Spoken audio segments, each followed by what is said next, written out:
नमस्कार दोस्तों, मैं आपका विकास जागलन आपका अपने YouTube चैनल एजुकेशन सॉल्यूशन नाट पर स्वागत करता हूं।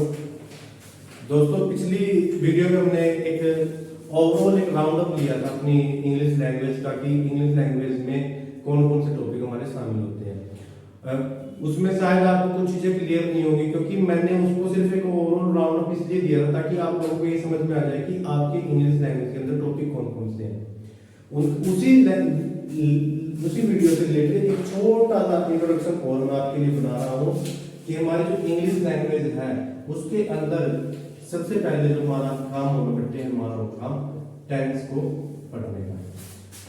टेंस से मैंने आपको बताया था कि पास्ट, प्रेजेंट और फ्यूचर, ये तीन टेंस है। आगे इनके अलग अलग पार्ट है दोस्तों, उन्हीं पार्ट के बारे में हम डिस्कस करेंगे टेंस के अंदर। सेकंड जो हमारा टॉपिक रहेगा इसके बाद वो रहेगा हमारा क्रिया का बेटे यानी के वर्ब का। इसमें हम बेसिक से उन क्रियाओं को देख लेंगे, वर्ब को पढ़ लेंगे जो हमारी इस टेंस के स्टडी के साथ साथ हमारे साथ चलते रहेंगे। एक बहुत बड़ा टॉपिक है बेटे वर्ब का इंग्लिश लैंग्वेज के अंदर, क्योंकि इंग्लिश लैंग्वेज के अंदर जो वर्ब है मोस्टली कोई भी हम काम करते हैं वो सारी की सारी हमारी क्रियाएं हैं बेटा। तो क्रिया यानी कि एक तरह का यूज जो है टॉपिक है, बहुत बड़ा टॉपिक है, वो हम बेसिक यहाँ पे कर लेंगे। लेकिन जब हम समझना शुरू हो जाएंगे इंग्लिश लैंग्वेज के बारे में तब उसका पूरा का पूरा एक एडवांस टाइप का टॉपिक मैं आपको अच्छे से क्लियर करवा दूंगा। थर्ड है हमारा इसके अंदर नाउन और फोर्थ है हमारा प्रोनाउन। नाउन यानी कि संज्ञा और प्रोनाउन यानी सर्वनाम। आप सभी ने हिंदी में चीजें पढ़ी हुई है, आपको इनकी अच्छी नॉलेज भी है, लेकिन इंग्लिश लैंग्वेज में आने के बाद आपको इनके जो रूल्स हैं उनमें थोड़ी कंफ्यूजन रहती है। वो सारे मैं आपके अपने जो लेक्चर के दौरान आपके सारे जो डाउट्स हैं वो आपके क्लियर करता चलूंगा। फिफ्थ में आता है हमारा वॉइस, जहां पे हम एक्टिव वॉइस और पैसिव वॉइस इसके बारे में स्टडी करेंगे। एक्टिव और पैसिव एक बहुत अच्छा, जिसको हम बोलते हैं बहुत अच्छा टॉपिक है इंग्लिश लैंग्वेज के अंदर। बहुत ही स्पेशल टॉपिक होता है एक्टिव और पैसिव, क्योंकि सबसे ज्यादा डिफिकल्टी बच्चे को इसी के अंदर आती है। और जो ये एक्टिव पैसिव वॉइस का चैप्टर है वो हमारा डायरेक्टली कनेक्टेड है टेंस के साथ। तो जब भी हम टेंस इंग्लिश लैंग्वेज की शुरुआत करते हैं उसमें टेंस जरूरी है ही साथ के साथ, लेकिन जब एक्टिव और पैसिव की हम बात करेंगे तो उसमें मोस्ट इंपोर्टेंट हो जाता है हमारा टेंस का टॉपिक। तो यानी कि ये जो ये टेंस है वो इसकी बैकबोन है। अगर हम सीधी सी बात करें तो जो एक्टिव पैसिव की बैकबोन है वो क्या है, टेंस। क्योंकि टेंस के रूल एज इट इज इसके अंदर पुट होंगे बेटा, जहां से हम एक्टिव पैसिव को सोल्व करेंगे।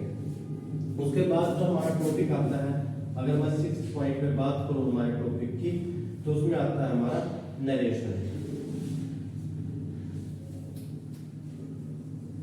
नरेशन क्या होता है, अगर हम इसको अच्छे से समझे वर्ड को, तो हमने एक चीज पढ़ी होगी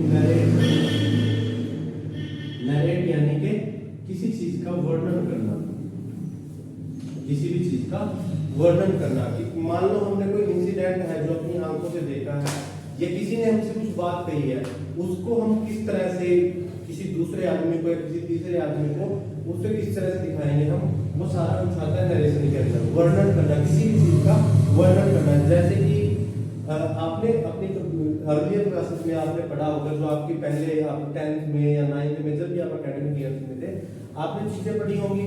हमारा टॉपिक दे दिया जाता था a visit to hill station, a visit to science exhibition, ऐसे टॉपिक्स। तो जो वो होता था बेटे वो आपका नरेशन होता था। आप नरेट करते थे उस चीज को कि आपने क्या किया, या उसके दौरान आपने किसी से बात की, उसने आपको कैसे रिप्लाई दी, ये सारा का सारा आपका नरेशन का पार्ट है। और नरेशन भी किससे रिलेटेड है, टेंस से। क्योंकि जब आप किसी चीज को नरेट करोगे तो उसके अंदर हर सेंटेंस के अंदर टेंस में चेंज होता रहेगा। जैसे कि अभी मैं आपको एक छोटा सा एग्जांपल देता हूं कि he says to me, sorry he says me I am a boy. Simple समझेंगे, ज्यादा डिफिकल्ट नहीं लेना हमने। तो जब मैं इसको चेंज करूंगा तो ये चेंज होगा, he tells me that he is a boy. ये हो गया इसका नरेशन। ये था एज इट इज डायरेक्ट, ये इनडायरेक्ट है। स्पीच होगा, ये डायरेक्ट स्पीच है, ये इनडायरेक्ट स्पीच है। तो आपने जब इसको चेंज किया है तो इसके रूल्स में चेंज हो गया। और इस चीज के लिए आपको किस चीज की नॉलेज होनी चाहिए? टेंसेस की। आगे बात समझ में? 7, वेरी गुड। अगर 7th बात करें तो हम बात करेंगे प्रेपोजिशंस की। प्रेपोजिशंस की। प्रेपोजिशन, ये तो कुछ समझ नहीं आ रहा है कि एक तो प्री वर्ड यूज हुआ है, एक पोजीशन यूज हुआ है, ठीक है। एक प्री वर्ड यूज हुआ है और एक पोजीशन यूज हुआ है। इसका मतलब क्या है कि ये क्या करेगा, ये किसी दो नाउन या प्रोनाउन, नाउन या प्रोनाउन, दो नाउन या प्रोनाउन के बीच में यूज किया जाएगा बच्चों को, और ये उनका आपस में रिलेशन, पोजीशन बताएगा उसकी कि वो कैसे। जैसे मैं लिखता हूं कि the cat is under the table, तो अब मैं बोलता हूं कि सॉरी इज है, कैट और टेबल दोनों नाउन है, और ये जो अंडर है ये दोनों के बीच क्या दिखा रहा है, उसकी पोजीशन दिखा रहा है कि जो कैट है वो टेबल के नीचे है। ये होगा प्रीपोजिशन। समझ में आया आपके बच्चों? ठीक है। ये था हमारा कंजक्शन। कंजक्शन क्या होते हैं? जो हमारे सेंटेंस के अंदर एक, जिनको हम हिंदी में बोल देते हैं बेटे, हिंदी में बोल देते हैं योजक शब्द। क्या बोलते हैं? योजक शब्द। यानी कि जो दो शब्दों को, दो सेंटेंसों को, दो नाउन को, प्रोनाउन को जोड़ने का काम करते हैं, उन्हें बोलते हैं हम कंजक्शंस। आपने वर्ड सुने थे दैट, विच, व्हाट, ये सभी कंजक्शन के रूप में काम करते हैं। जैसे मैंने भी यहाँ पे लिखा था कि शी टेल्स मी दैट, जो ये दैट है ये क्या काम कर रहा है यहाँ पे? ये कंजक्शन का काम कर रहा है। यहाँ देखो, ये हमारी इंग्लिश लैंग्वेज है, इससे ज्यादा हमें पढ़ने की जरूरत भी नहीं है बेटा, और ना ही कोई ज्यादा जरूरी है।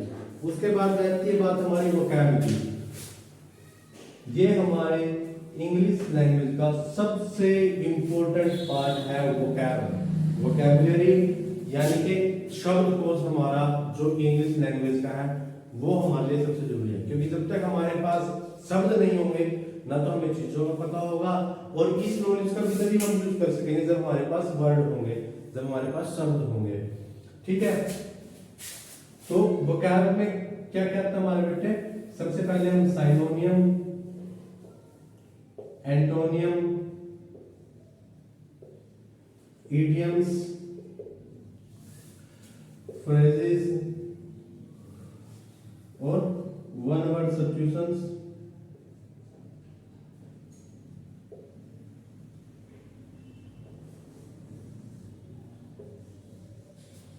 ये चीजें।